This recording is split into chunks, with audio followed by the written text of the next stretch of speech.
Olá, boa noite. Você já está assistindo Consumidor em Pauta, um programa de utilidade pública aqui da nossa TVE, a TV Pública dos Gaúchos.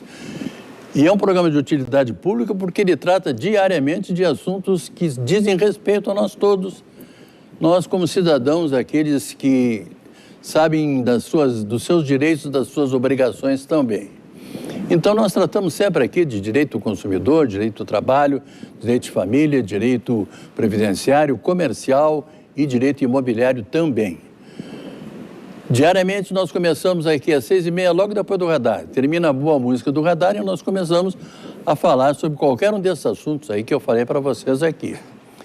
Hoje, por exemplo, nós vamos tratar de direito imobiliário e eu já vou dizer para vocês quem é que vai estar comigo aqui no programa, tá? Quem estará comigo aqui no programa, para mim foi uma surpresa muito agradável, tenho certeza que vai ser para vocês também.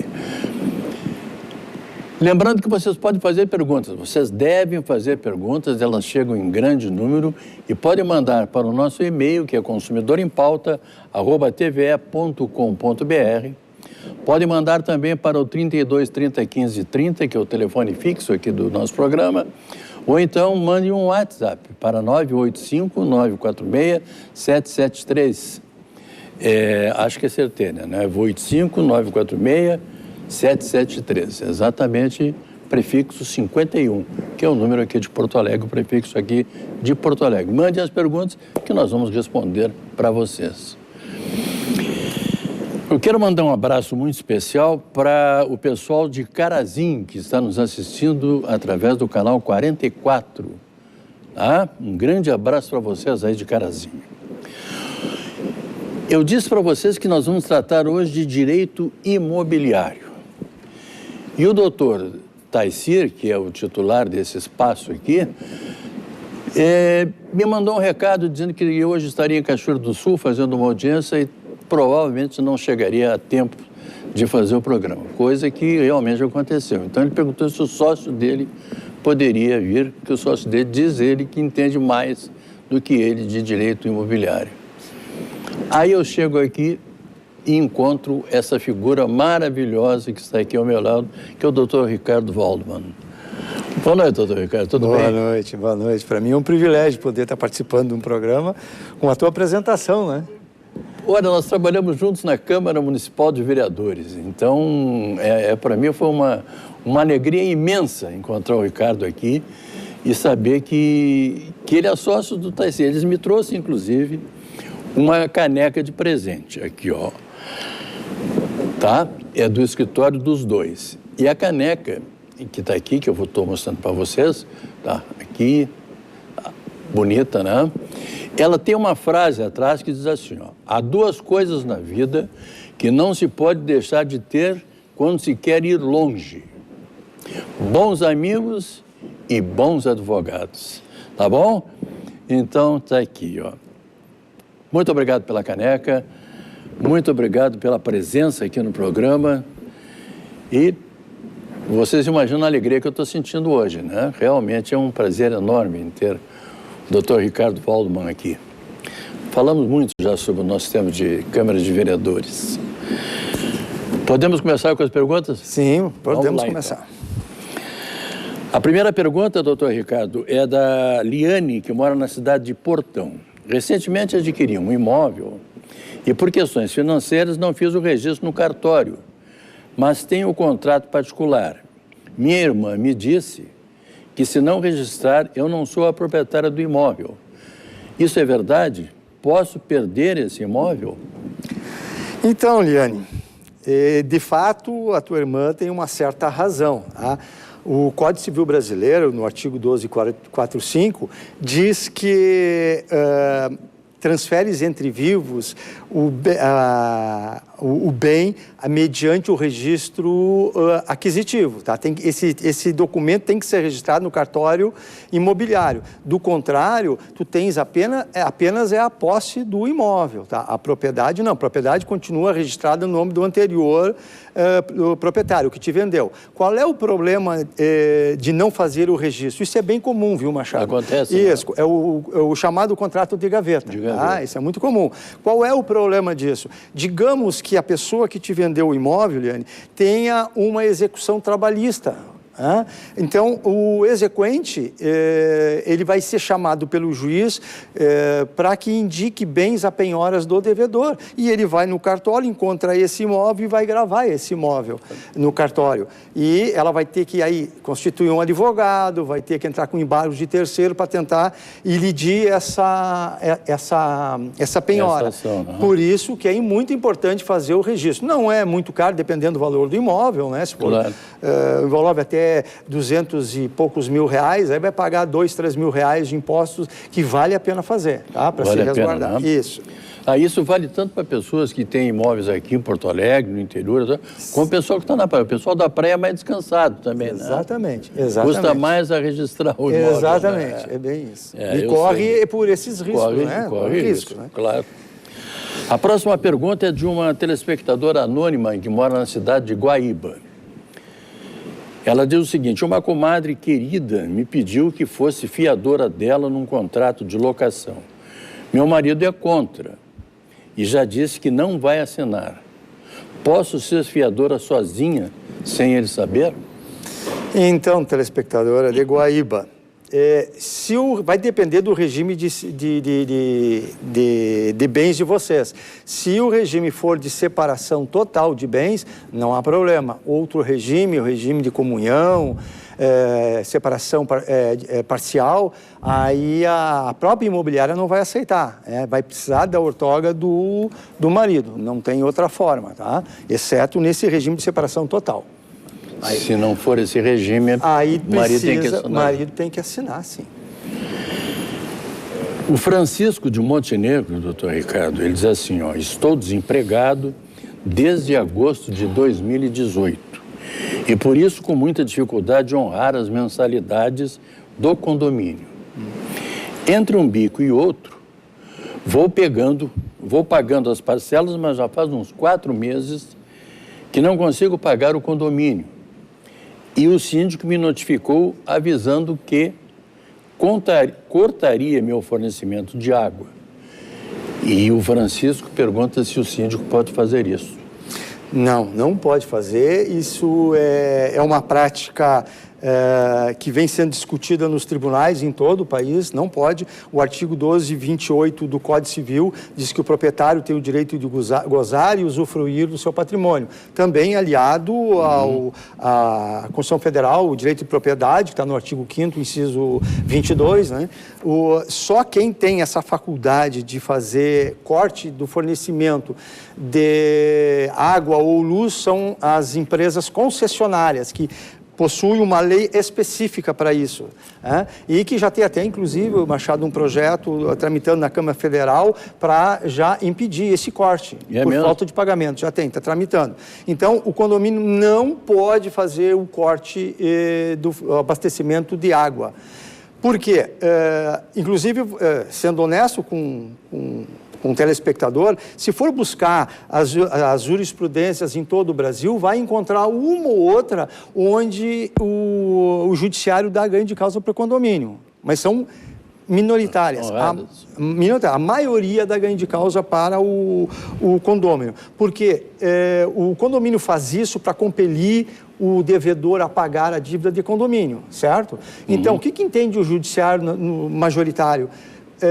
Existem outras formas que o condomínio tem de fazer com que o devedor pague. Por exemplo, hoje, com a nova lei de execuções, 30 dias de atraso, o condomínio já dá direito de entrar com uma execução contra o condomínio inadimplente. E claro, também tem as medidas expropriatórias, pode gravar o bem, a própria casa dele pode ser expropriada também. Então, não há motivo para atingir a dignidade dele, da família dele. Imaginemos, o Machado, que ele tenha filhos pequenos, você fica sem água. Pessoas enfermas em casa, idosos, né? Então, não pode cortar, Roger, não pode cortar o abastecimento de água, né?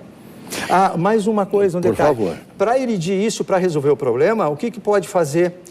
Entra com ação de consignação em pagamento, pega o valor do DOC, o valor da água que está ali no DOC do condomínio e deposita, consigna isso em juízo, faz o pagamento todo mês somente da água. Aí o condomínio não vai mais se pressionar. Não tem como mexer. Não tem problema nenhum. Tem uma outra pergunta aqui de uma telespectadora que é anônima. Ela pede para não ser identificado, é um telespectador. Mora na cidade de Taquara. Sou fiador de um contrato de locação há 2 anos. Estava precisando de dinheiro e mês passado vendi o imóvel que indiquei no contrato de fiança. O que acontece agora? Pois não tenho outro imóvel para dar em garantia, mas também não queria prejudicar meu amigo. Precisa avisar na imobiliária que vendi o imóvel ou posso ficar quietinho? Não. Eu vou me estender só um pouquinho nessa pergunta, porque eu tenho certeza que 90% dos condôminos desconhecem essa regra, certo? A imobiliária ou o locador não pode exigir 2 formas de garantia num mesmo contrato.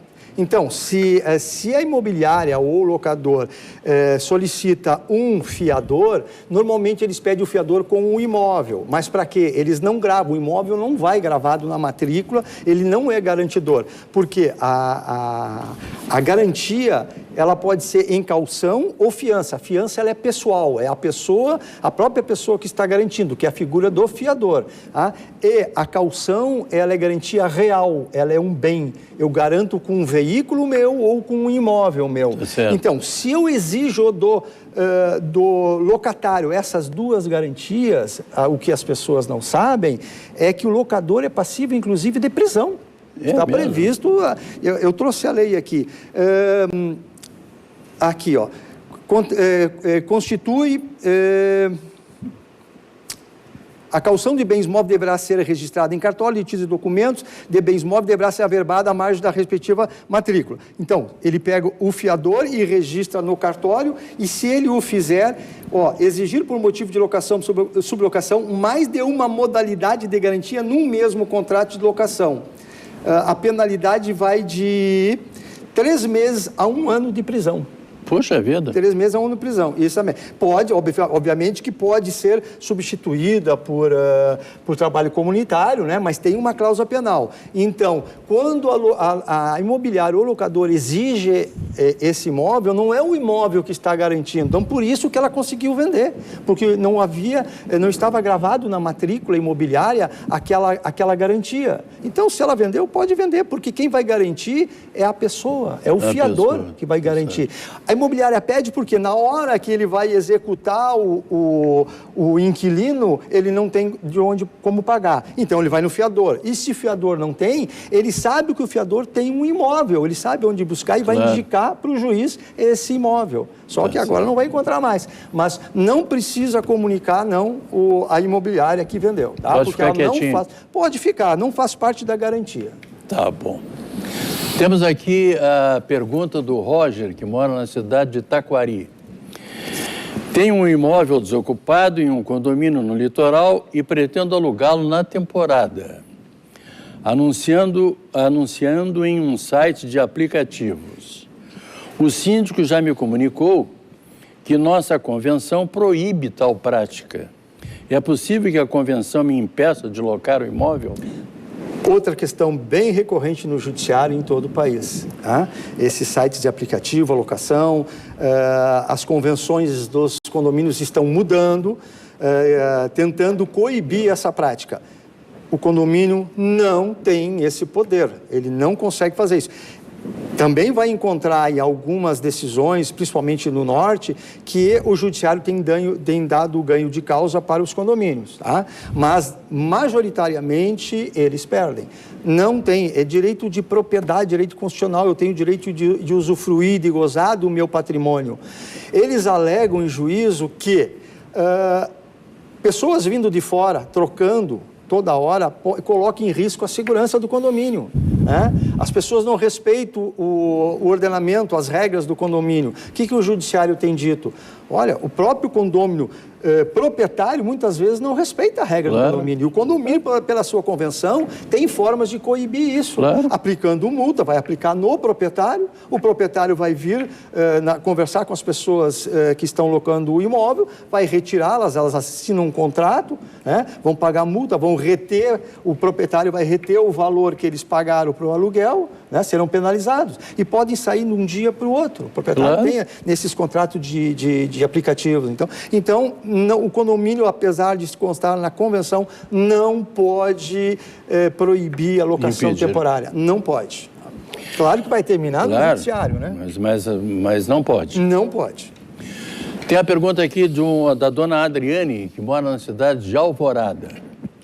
Moro em uma casa alugada super grande, sou sozinha e acabei de ser despedida. Pensei em investir o dinheiro da rescisão montando uma pequena mercearia na garagem de casa. Preciso pedir autorização na imobiliária ou posso montar a mercearia sem problemas? E daí, doutor Ricardo, pode ou não? Não. Não pode montar? Não pode. Lamento pela perda do emprego, eu sei da sua disposição aí de entrar na iniciativa privada, lhe parabenizo por isso, mas não pode, porque o seu contrato iniciou como contrato residencial e se você estiver abrindo um comércio no local da sua moradia, está descaracterizando o seu contrato, é uma infração a uma cláusula contratual. Se a imobiliária ou o locador descobrir, ele pode rescindir o contrato, além de aplicar uma multa. Então, não pode. Eu aconselho a conversar com a imobiliária ou com o locador, fazer uma negociação. Evidentemente, eles vão aceitar, mas vão rever o valor do aluguel. Esse é o problema. Mas converse com a imobiliária, não abra sem o consentimento deles. Doutor Ricardo, vou lhe fazer uma pergunta que chegou para o telefone aqui, do Nilson, que mora aqui em Gravataí. Ele diz o seguinte: meus pais moravam numa área verde por mais de 20 anos. Moraram numa área verde por mais de 20 anos. São falecidos e moram há 16 anos lá. Há 6 anos, meu filho construiu uma casa e mora aqui e nunca veio nada para pagar. Ano passado, a prefeitura mandou 2 carnês de IPTU sem nome. E meu filho pagou. Não quis pagar porque não tinha o nome de ninguém. Isso quem está dizendo é o seu Nilson. Agora veio uma cobrança para o meu filho ameaçando de pôr o nome dele no SPC. Ele quer saber se a prefeitura pode fazer isso, doutor Ricardo. Nilson, o nome dele? Nilson, Nilson, a prática um pouco estranha. Primeiro, o carnê sem titularidade. Depois, se não tem titularidade, como é que eles vão lhe colocar no SPC, nos cadastros de restrição de crédito, se não tem titularidade? Não tem, claro. Vão colocar quem? O envio de carnê, toda a prefeitura pode enviar, mesmo que não seja, o imóvel não seja registrado, que não seja da titularidade de quem ali reside. Eu posso entrar numa área com fins de uso capião futuro e vou em qualquer prefeitura, a prefeitura da minha cidade, peço um carnê de IPTU e eles me enviam. Isso não é problema. Não é necessário ter o título translativo na mão, o título de propriedade, certo? Eu aconselho ir na prefeitura para saber da veracidade desse carnê, se ele existe, e regularizar isso no seu nome. Essa dívida que está atrasada, tu vais conseguir negociar perfeitamente. Normalmente a prefeitura de Porto Alegre, principalmente, parcela, parece que em 18 vezes. Essa prefeitura faz várias negociações, tá? Mas, assim, o carnê vir, mesmo sendo área verde, pode vir, sim, sem problema. O que me estranha é o fato de não ter titularidade e o fato de dizerem que vão te inscrever nos cadastros de restrição de crédito, sem titularidade. O cara vai estar no SPC e vão dizer assim, olha, o anônimo está no SPC. O anônimo é qualquer um. Né? Exatamente. Não é possível uma coisa dessa. Né? Vamos lá, então. O senhor Rafael veio por telefone essa pergunta aqui também, doutor Ricardo. Certo. Ele disse que a entrega da obra dele, no condomínio, teve um atraso de 1 ano e 8 meses. Então, levaram 1 ano e 8 meses a mais para entregar para ele. Tem 4 anos que ele recebeu o apartamento e ele quer saber se mesmo tendo sido atrasado, depois de 4 anos, ele pode entrar na justiça num processo contra a construtora do apartamento. Essa é uma questão mais para direito do consumidor, né? Do consumidor. Do consumidor. Tem que ver aí os prazos para reclamar de obra, né? De atraso de obra, eu acredito que dê sim, ainda para fazer a reclamação. Sim, porque a incorporadora tem até 5 anos, né? Se não me engano. 160 dias para prazo de tolerância para entregar a obra, né? Passando esse prazo, ela tem que pagar uma multa que está prevista em contrato, danos recorrentes, se ele pagou o aluguel esse período todo, mas vale a pena ele intentar, sim, essa ação, sim, vale a pena. Procura um advogado especialista nessa área, pode ser especializado em direito do consumidor, não precisa ser necessariamente direito imobiliário, né? Sim, entra com essa ação, eu acho que ele tem grande chance de sair vitorioso. Deixa eu lhe fazer mais uma pergunta que chegou aqui para o telefone, doutor Ricardo, é o Walter aqui de Porto Alegre. Ele diz o seguinte: opa, já me perdi aqui. Posso fazer o depósito da minha taxa condominal em juízo? Em virtude de chamadas extras, a taxa triplicou o valor. Então não tenho condições de pagar. Pode, sem problema. A consignação em juízo é para quando tu tens uma pretensão resistida, ou seja, isso é um termo jurídico. Quando a outra parte não quer receber ou não quer fazer aquilo que tu acha que é a obrigação, para que a coisa não aumente, não se prolongue, tu entra com uma ação de consignação em juízo, faz o depósito dos valores que tu achas correto, e depois o condomínio vai ser citado do processo, vai apresentar a defesa e vão discutir. Obviamente que se o condomínio restar vencido, ele vai ter que repor as diferenças de uma forma à vista, sem parcelamento. Então ele já vai se respaldando com o valor, vai guardando o valor. Tá certo. Vai guardando para não ter problema no futuro. Mas pode fazer consignação em juízo, sim. Tem aqui o Romildo, mora na cidade de Charqueadas. Eu agora estou me ajustando aqui nas câmeras, tá? Então, o seu Romildo mora em Charqueadas. Ele comprou uma casa para investimento e vai colocar a casa para locação. Ele quer saber quais as precauções que ele deve tomar para evitar um calote. Pensado. Romildo, em primeiro lugar, eu diria, procura um advogado ou procura uma imobiliária. Aí tu não vai ter problema, né? Esse seria o melhor. Mas se tu queres fazer sozinho esse contrato, a primeira coisa que eu diria é fazer uma entrevista com um candidato à locação. Pedir para que ele traga todas as certidões negativas dos cartórios, também civil, isso que tu mesmo pode retirar na internet. Fazer também, fazer essa entrevista com ele, exigir um fiador também com um imóvel para te garantir, saber que o fiador tem uma garantia futura, esse imóvel não vai fazer parte da tua garantia, da tua segurança, mas é para o futuro, como eu havia explicado anteriormente. Faz uma boa vistoria de entrada e uma vistoria também de saída, te utiliza de fotografias, que hoje está muito comum isso, e ela fideliza muito mais do que o escrito, faz a vistoria junto com o inquilino para não ter problema, e realiza um contrato com os termos que tu pretende colocar ali para te garantir, com 2 testemunhas, registra em cartório esse contrato. Certo? Aí tu vai ter teus direitos garantidos. Se tu não tem uma base, tu pode buscar nos sites de busca da internet, procura o melhor modelo que corresponda às tuas expectativas e boa sorte. Mas eu aconselho buscar um advogado. Eu aconselho o doutor Ricardo. Tem que procurar um advogado para fazer a coisa direitinho, para não ter problema mais tarde. Ter dor de cabeça depois. A dona Maria, ela é síndica, essa pergunta veio por telefone, doutor Ricardo, vou lhe fazer, eu acho que é uma das últimas do programa. A Maria é síndica de um prédio comercial e diz que tem uma loja lá no prédio efetuando sua instalação, porém as obras em horário comercial estão perturbando com barulhos diariamente as demais salas. Temos efetuado multas e gostaria de saber se temos limites de valores para multas e se temos uma quantidade máxima de multas a ser aplicada. A convenção não fala em nada sobre isso.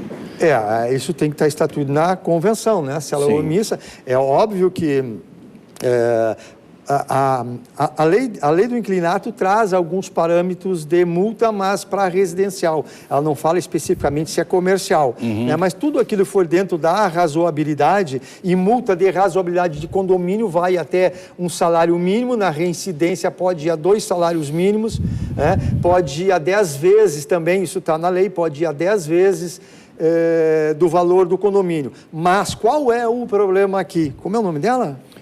Agora eu tinha que achar. A telespectadora, qual é o problema? Se você... Dona Maria, que assim é... Maria? Dona Maria, qual é o problema que vocês vão enfrentar? Se não está na convenção, como que vocês vão aplicar a multa? A defesa dele vai ser, não existe previsão de multa. Então vai ficar um pouco complicado. Eu sugiro um acordo extrajudicial, um acordo com o proprietário ou locatário dessa sala, e que vocês se reúnam e mexam nessa convenção e coloquem as previsões de multas, para inclusive determinar horários para obras e reformas, tá? Mas não tendo previsão na convenção, eu acho difícil vocês conseguirem aplicar uma multa. Doutor Ricardo Waldman, não temos mais tempo para perguntas nenhuma hoje aqui no programa. Lamentavelmente, o nosso tempo é curto, vai ser maior daqui uns dias. Eu continuo olhando para a câmera errada lá, mas agora eu vou me acostumar e eu vou olhar para essa aqui. Então, doutor Ricardo, eu fico muito agradecido pela sua presença aqui. Pô, tive um prazer enorme de encontrar um amigo meu aqui, um colega meu de Câmara de Vereadores aqui de Porto Alegre. Trabalhamos juntos e agora ele é sócio do doutor Taysir El-Hindi. Isso, Taysir El-Hindi. É o primeiro palestino. É a primeira sociedade no mundo entre um judeu e um palestino. Um judeu e um palestino. Waldman e Hindi. Isso. Então, Ricardo, muito obrigado. Volto sempre. Eu que agradeço o privilégio de poder participar do teu programa. Agradeço ao meu sócio ter oportunizado essa participação. E se um dia puder ajudar em alguma coisa, participar do programa, eu agradeço. Obrigado a todos. Desculpe se não pude responder tudo a contento. Qualquer pergunta a mais, se mandarem para a produção do programa, por e-mail, me encaminhe, que nós teremos o maior prazer em responder. Obrigado, boa noite. Muito obrigado a todos vocês. Lembrando que amanhã, quinta-feira, eu estarei de volta às 6h30 aqui para tratar de direito de família. E comigo estará a doutora Solange Guinteiro. A todos vocês, muito obrigado. Muito boa noite e até lá.